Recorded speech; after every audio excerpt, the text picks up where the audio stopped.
Hey everyone, I'm Fan12, and today I'll be doing an unboxing and impressions video on the push-along line.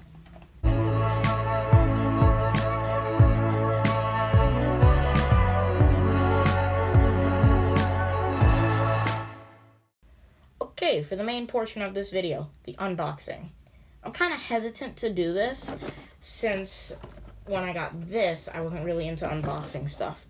But if I want to do proper impressions, I guess I would have to unbox them. So let's start with Rainbow Thomas, or Gay Thomas, as some people affectionately refer to him too. Okay. Gotta love Mattel's packaging. Here we go.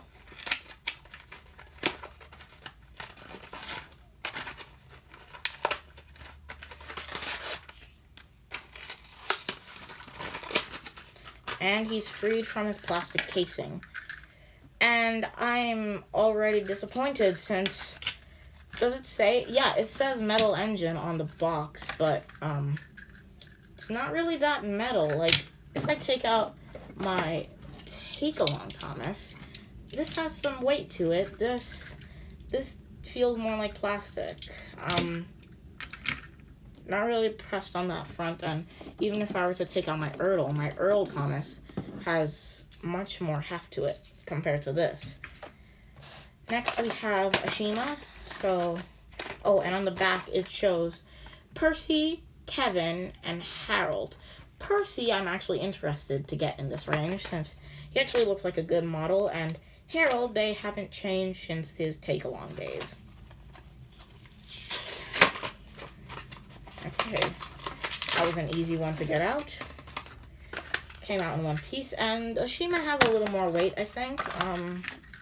Yeah, Ashima definitely has a little more weight to her, and the detail on this model already looks really nice, so that's hopeful. And then we have one that's interesting to me.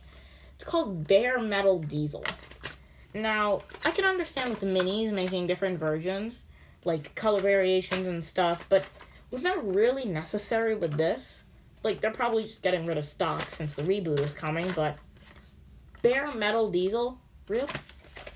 Something about that just doesn't sit right with me. Okay.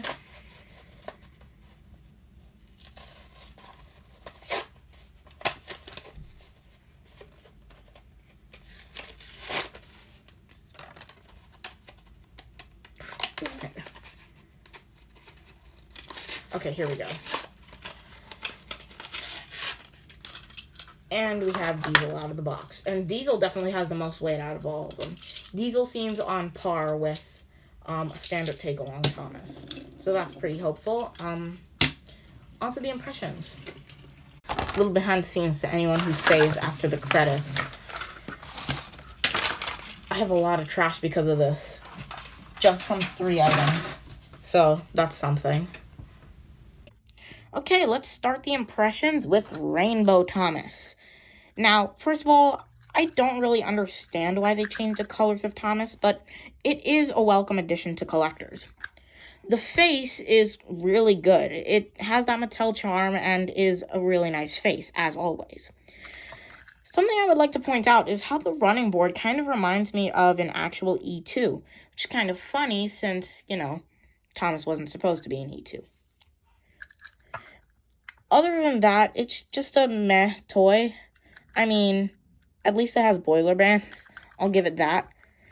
Really, the only thing I have to say about it was the face is good and the running board is kind of funny.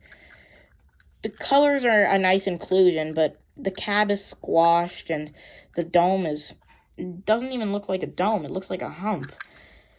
It's not really something I would buy if it were the first item. Then we have the push-along Ashima. I'm a bit happier with this. The face, while not the best Ashima face I think we've gotten, is still really on point. And I do like how they incorporated the cow catcher into the plastic mold. Which, I would like to point out, from all of the body is metal. I believe the boiler is metal besides the smoke box. But yeah. The rest, the running board, the wheels, the undercarriage, it's all plastic. So that's why it doesn't have too much heft to it. Honestly, Ashima's model is quite impressive to me. It does have some really good detailing, so that's a plus.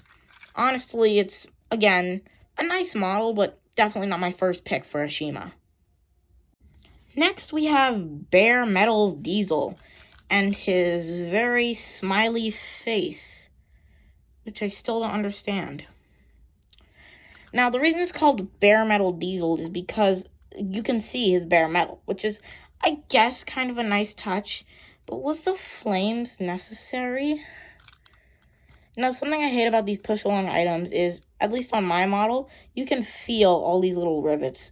And it's annoying. The texture, it just annoys me. And it's only for Diesel, too. Well, at least for his bare metal version, which I guess kind of makes sense. Honestly, it's another meh model. I would actually really like this if it was a regular Diesel, though. Well, if the wheels were also a little bit inward, since, honestly, he looks kind of fat. So, yeah, those are all three of my push-along models and my impressions on them. But let's look at their compatibility with their predecessor, Adventures, and the Trackmaster Revolutions range. I'll use Gay Thomas for this. Now, they actually use different front couplings, I think, which is a nice touch, I suppose. Now, it's a pretty solid fit. Again, it's just your standard Trackmaster 2 coupling. And, I mean, it does the thing. So, you can't really fault it there. I mean, it's compatible. That's the good thing. The only issue I have is the whole point was that you get a different experience. So, like, if you took Trackmaster, you would get the motorized engines and the plastic engines. If you took this, you would get to take the engines on the go anywhere. And if you took Wooden Railway, you would get a large home experience, and also the trains would be wood. So, yeah, there was supposed to be some variety. And while it's nice that all the engines can fit on the same track system, I don't think it was necessary. But I digress. Now let's look at its compatibility with its predecessor, the Adventures range. Now then, the two can connect quite easily here, and it has no problem swiveling. That's a good thing. And Adventures feels basically the same weight. It might be a pinch heavier, but honestly, it's just the same. The only differences I can really see are the running board. And besides that, the face has some different eyes, but that's really it. So yeah, the compatibility for the front connector is also the same, except it's much easier to do. Honestly, these are okay toys. Definitely not as good as the ERTL or the Take-Along, but I still think that they're good enough if you want to buy. But how did we go from this to this? And how did we end up having the two so seamlessly? You know, I was going to make a joke about how they seamlessly connect, but nah, this feels like I'm going to break my engine. But yeah, how did we go from this to this? The evolution of the toy. Our journey begins with the ERTL. ERTL is a die-cast toy producer, and they made Thomas toys. And some people consider these some of the best, if not the best, Thomas toys out there. Me, personally, I don't consider them such. They're just really good Thomas toys. They're not the best, though. And the ERTL had a lot of details to it. The proportions were off sometimes, but a lot of the ranges experienced that issue. And honestly, a really good toy. Then we have the all but loved Take-Along. Everyone likes Take-Along except for ERTL likers, because apparently there is a feud between Take-Along users and ERTL users, which I will discuss in another video in the future. Now, the Take-Along was basically a tiny ERTL that felt a little nicer, actually. It was a little heavier and had the same detailing, so I didn't really see any faults between the two since, they were basically the same toy except a little squished. One thing that was improved upon, however, is the connecting system, as the engines are now able to connect so like this. The ERTL had a peg and loop system, which would break often, and as you can see with my model, happened. So, again, really nice toy. Then we moved into this. This is the Mattel version of Take and Play. I have two examples.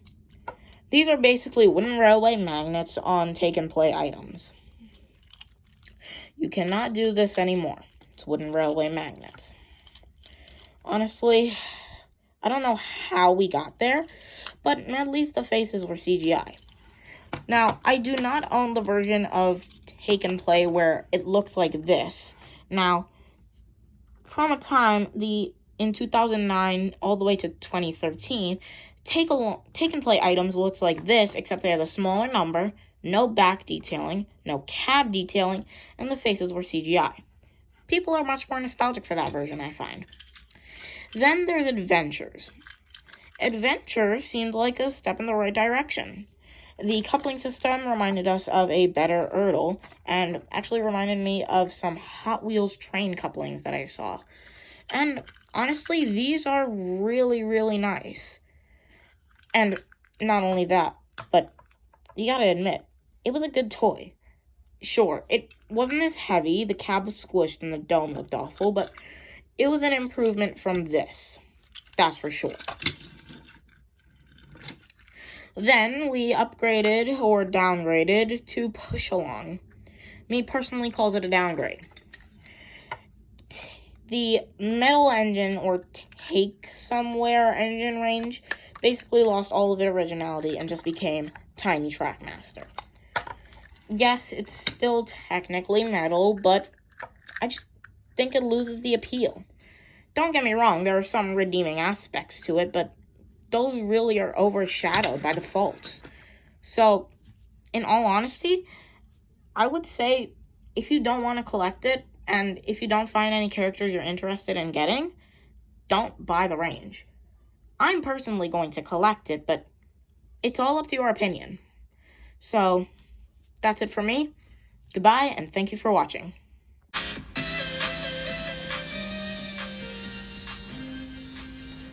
Quick behind the scenes for anyone. The thumbnail picture is actually being taken by my window, and I did not think that would work. Normally I use this app where I just erase the background and then I can just use the white lining, but this works too, and I might take more thumbnail pictures here in the future. So for anyone who wanted to stay after the credits, there you go.